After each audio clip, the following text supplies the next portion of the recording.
Grandes mitos gregos.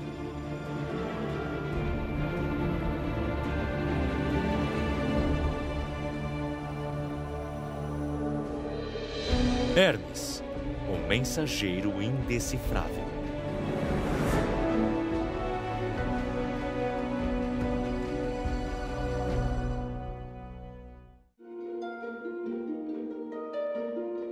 Imagine um deus arteiro.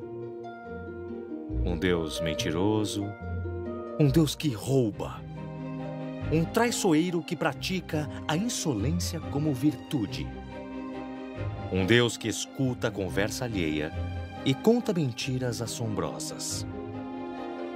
Imagine um deus veloz, ágil, que indica aos viajantes seus caminhos, indica oportunidades aos comerciantes, encontra o que se perdeu e confisca o que não te pertence. Este Deus é Hermes. Ele aparece quando menos se espera. Desaparece quando você acha que vai ficar. Hermes é o último filho nascido das relações de Zeus. Sua mãe Maia era uma deusa gloriosa, mas era uma das 7 Pleiades, as filhas do gigante Atlas, conhecidas por sua beleza.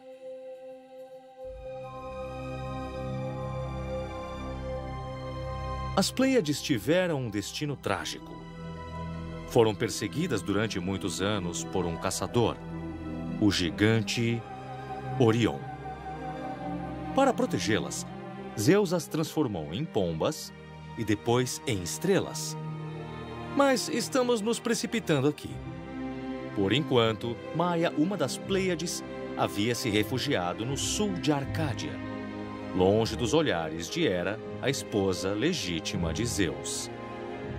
E foi ali, em uma caverna do monte Quiline, que Hermes nasceu. Sua mãe o envolveu em cobertas, como era de costume com recém-nascidos. O deitou em um cesto de vime e o entregou a uma ninfa para que fosse sua cuidadora. Porém, Hermes não era um recém-nascido como os demais. Incrivelmente precoce, já sabia falar e andar. Poucas horas depois de seu nascimento, aproveitando a ausência de sua mãe, foge da caverna e explora as estradas.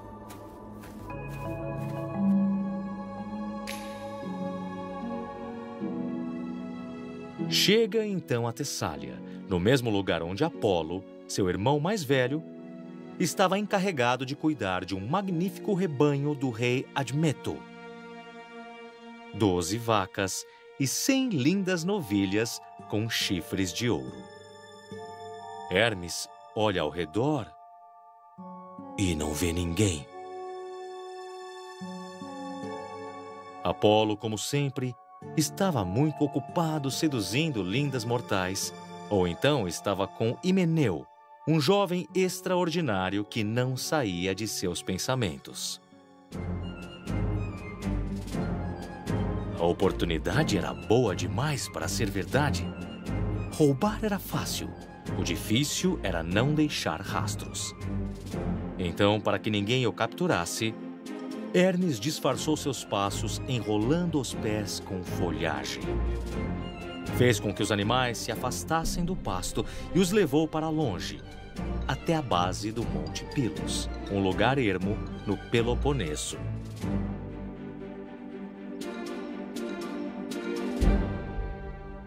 O lugar parecia deserto. Hermes parou. Garantiu que não fosse pego, porque sabe que sempre há riscos. Para se acertar com os deuses, sacrificou 2 animais e cortou sua carne em 12 partes, queimou a carcaça, escondeu o rebanho atrás de uma montanha e voltou feliz à sua caverna.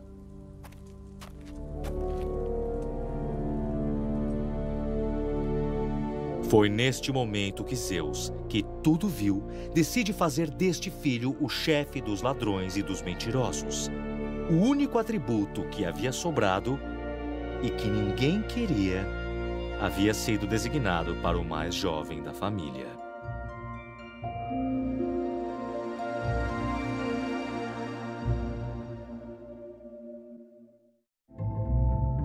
Hermes deixou Pilos, Ele pegou a estrada novamente, despreocupado como sempre. Não tardou a chegar à caverna. Quando estava prestes a entrar, viu uma tartaruga descansando ao sol. Observou-a por um momento, pensando o que fazer com ela. Resolveu capturá-la, arrancar suas entranhas e prendeu, de um dos lados do casco, paralelo à parte oca, cordas feitas com as tripas de uma das vacas que tinha sacrificado. Acabava de criar a primeira lira. A criança se diverte com sua criação, a esconde em seus pertences e dorme como se nada tivesse acontecido. Enquanto isso, em Tessália, Apolo logo nota o desaparecimento de seu rebanho. Procura no céu e na terra, mas não encontra. Depois de fazer sua busca de leste a oeste, de norte a sul, não tem outra opção senão chamar os sátiros. Os sátiros são criaturas peculiares. Os membros inferiores de seus corpos são de cabra e os superiores são de homem. Apolo sabe que são gananciosos e promete a eles um prêmio generoso se encontrarem seu rebanho e também o responsável. Isso foi o suficiente para que os sátiros partissem em todas as direções, vasculhando os 4 cantos do mundo. Mas não encontram. O rebanho parecia ter sumido. Quando estavam prontos para desistir, perto do Monte Quiline, ouviram uma música diferente que nunca tinham escutado. Guiados pela melodia, chegam até a entrada da caverna onde vive Hermes. A ninfa estava a postos. Os sátiros questionam sobre a origem de uma música tão extraordinária. Ela responde que a criança superdotada havia feito um instrumento musical usando um casco de tartaruga e as tripas de uma vaca. E onde arrumou as tripas? A ninfa disse que não sabia. Os sátiros estavam de saída quando logo um deles avista o cadáver de uma novilha com chifres de ouro a alguns metros de distância. Curioso, ele olha dentro da caverna. A criança dormia em seu leito. Não era possível que fosse o ladrão. Imediatamente, os sátiros correram para avisar Apolo.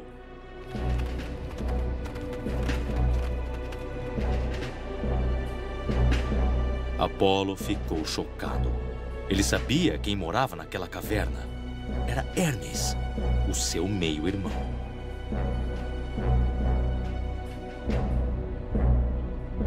Tomado de raiva, Apolo corre e exige a Maia que faça seu filho revelar onde escondeu o rebanho. Maia aponta para o menino deitado em seu leito e afirma que aquela acusação era absurda, que seu filho nunca seria capaz daquele crime. Hermes, que estava escutando tudo, reafirma também a sua inocência. Aquela acusação era absurda. Ele era uma criança inocente. Apolo não consegue acreditar. Pega Hermes e leva o menino até Zeus, mostrando o cadáver da novilha que fez questão de carregar.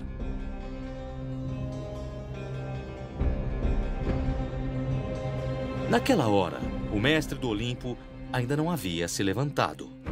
Não importava, Apolo invade seu quarto junto do acusado. Zeus não conseguia acreditar que uma criança seria capaz de tal ação. Mas Apolo insiste, se irrita e mostra as provas. Finalmente, Zeus foi convencido. Exige que Hermes devolva o rebanho sem demora.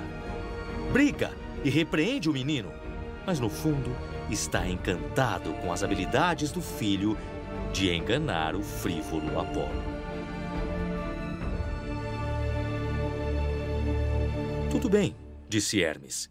Aceitou devolver o rebanho e notificou a perda de 2 vacas, que tinham sido sacrificadas e divididas em 12 partes iguais para oferecer aos 12 deuses do Olimpo. 12 deuses? Perguntou Apolo. Mas no Olimpo há apenas 11. Quem seria o 12º?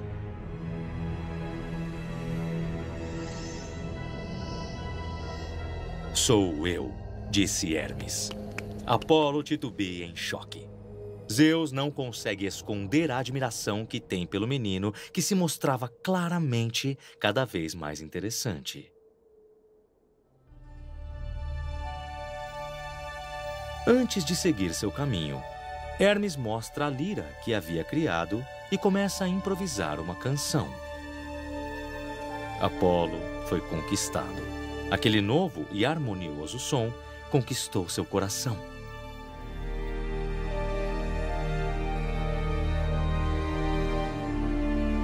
O deus Apolo era o patrono dos artistas, dos músicos e dos poetas. Aquela melodia o encantou com tanta força que logo se esqueceu de suas queixas contra o seu jovem meio-irmão e, cantando, segue Hermes até o seu rebanho.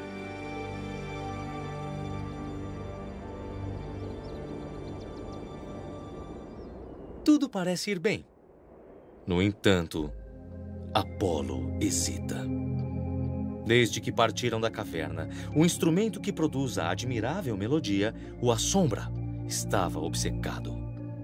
Fique com o rebanho, disse a Hermes. E em troca, eu fico com a lira. Hermes sorriu e aceitou. Os dois irmãos apertam as mãos e dali em diante se tornaram inseparáveis.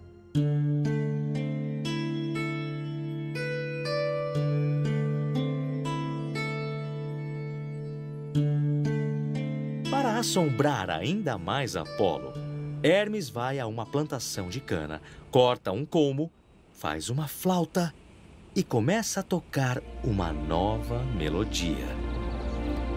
Hipnotizado, Apolo propõe um novo acordo. Se o irmão lhe der a flauta, oferecerá em troca o cajado de ouro que usa para pastorear o seu rebanho, tornando Hermes o deus protetor dos pastores. De jeito nenhum, disse o menino, demonstrando a sua astúcia comercial. Minha flauta vale mais que um cajado, mesmo que seja de ouro. Aceitarei somente sob a condição de que me ensine a prever o futuro. Impossível, disse Apolo. Por mais poderoso que fosse, Apolo não tinha como transferir o seu poder. Ele foi concedido pelas Trías, as abelhas ninfas que vivem no templo de Delfos. Elas, e apenas elas, poderiam ensinar ao irmão a arte da profecia.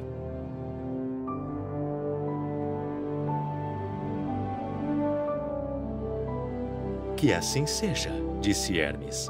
Vou encontrar as ninfas. Ele partiu a Delfos e foi ali, no santuário do Sagrado Coração de Apolo, que Hermes aperfeiçoou a sua educação.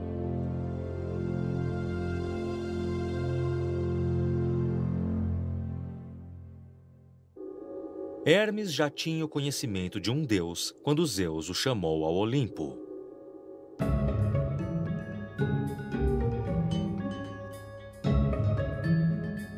Tão logo chegou, Zeus o cobriu de elogios.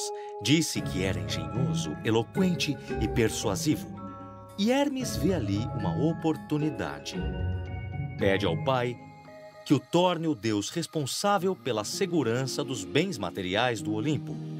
Em troca, promete que nunca mais em sua vida vai mentir. Mas adiciona não ter certeza de que sempre conseguirá dizer a verdade. Zeus sorri e aceita. Logo entrega um bastão mágico que vem envolto por 2 serpentes.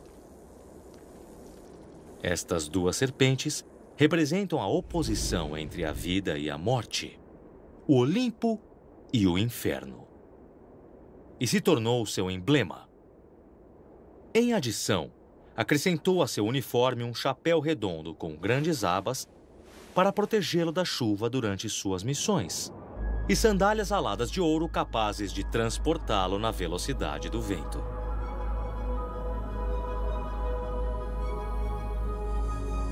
Hermes estava pronto.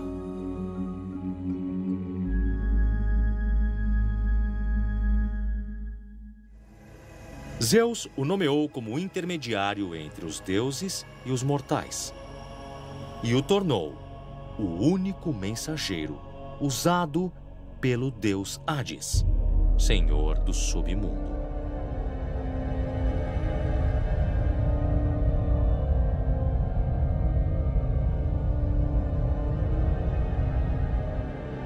Hermes se tornou o guia das almas, atividade batizada por ele mesmo como psicopompo. E ao contrário do que havia imaginado, começa a trabalhar com um zelo incomparável.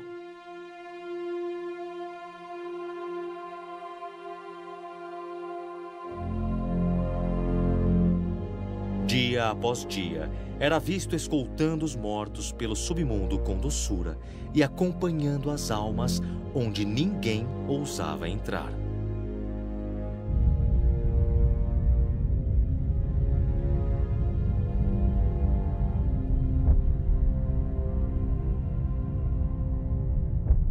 E não era só isso. O jovem deus também assume a função de promover o comércio e garantir a livre circulação dos viajantes por todos os lugares do mundo.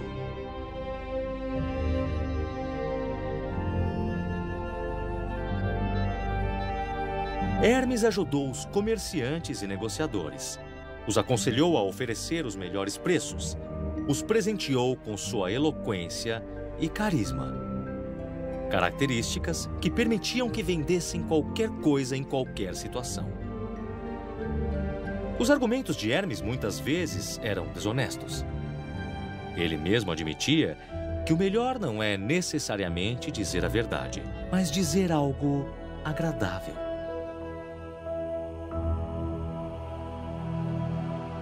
Hermes, então, se coloca à disposição de Zeus. Além do mais, o que não faria para agradar o pai, que em muitas ocasiões o ajuda a escapar das iras das descobertas de Hera, quando se volta contra as amantes de seu infiel marido ou seus muitos filhos bastardos.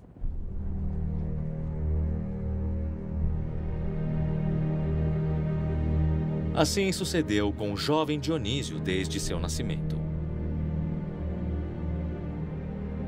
E mais tarde, quando Paris, o príncipe de Troia, foi encarregado de determinar quem era a mais bela entre Hera, Atena e Afrodite, foi Hermes, por ordem de Zeus, que o apresentou às três deusas.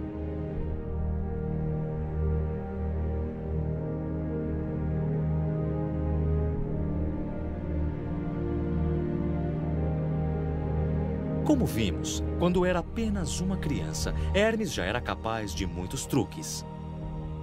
Agora, o coração de Zeus estava encantado por Alcmena, esposa de Anfitrião. Mas para Alcmena, a fidelidade é uma de suas principais virtudes. E Zeus queria quebrá-la. Com a ajuda de Hermes, Zeus tomou a forma de Anfitrião e, conforme se aproximava de Alcmena, Hermes ordenou que o sol se pusesse e não nascesse no dia seguinte.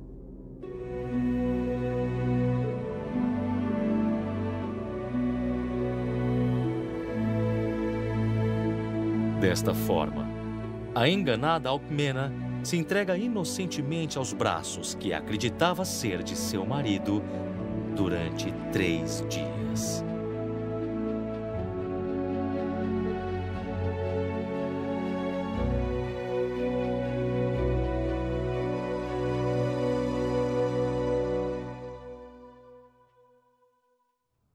Um tempo depois, Zeus volta a chamar seu filho a seu resgate. Tinha uma nova amante. Mas Hera, sua esposa, havia transformado a pobre mulher em uma novilha e colocado ela sob os cuidados de Argos, o gigante.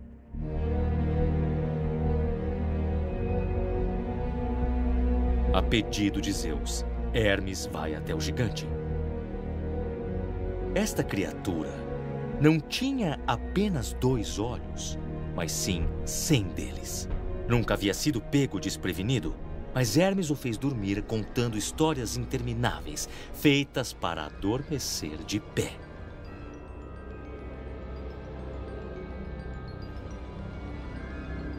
A partir do momento que se assegurou que os 100 olhos do gigante estavam fechados, se aproximou e cortou sua cabeça.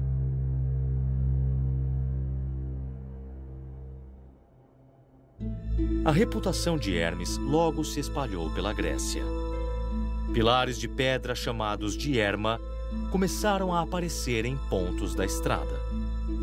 Eram decorados com o busto de um deus e indicavam os caminhos e os nomes dos lugares. Como um incansável mensageiro, Hermes se envolvia em tudo e se metia onde pudesse. Os atletas, que o consideram o inventor das corridas, o homenageiam. E os pastores, recordando seus feitos quando jovem, o nomeiam o protetor de seus rebanhos. Porque é melhor confiar o bem-estar dos animais a um deus ladrão do que ser roubado por ele. E se voluntariamente prestava serviço aos deuses, Hermes não era um servo. Era muito impertinente, muito livre e muito zombeteiro para isso. No Olimpo, gostavam dele, era divertido, mas muitas vezes irritava os deuses. Sempre pregando peças, roubou o arco e flecha do Cupido, o deus do amor. Roubou também o tridente de Poseidon, o cetro de Zeus, as pinças de Hefesto e até mesmo o cinto mágico de Afrodite, objeto este que havia despertado desejo tanto em deuses quanto nos mortais.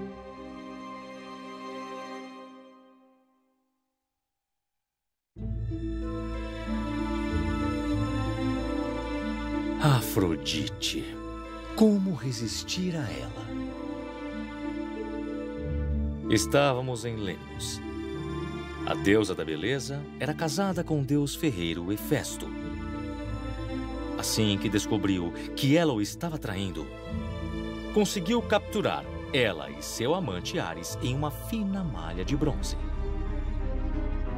Então, convocou todas as divindades do Olimpo para que testemunhassem o adultério. Hermes compareceu à reunião divina. E como todos os homens, seduzido pela beleza da deusa, sugeriu que tomaria o lugar de Ares apesar do flagra. E Afrodite escutou. Lisonjeada, antes de fugir do Olimpo, passou uma noite inteira com Hermes. E desta união nasceria um ser de 2 sexos. Meio homem, meio mulher. Hermafrodita. Hermafrodita não é nem homem, nem mulher, mas os dois ao mesmo tempo. Infelizmente, suas diferenças impediriam de receber qualquer forma de amor recíproco. Mais tarde, Hermes seduziria a filha da princesa Dríope e juntos teriam o deus Pan. Metade homem, metade cabra. Um deus tão feio que sua cuidadora o odiou assim que o viu.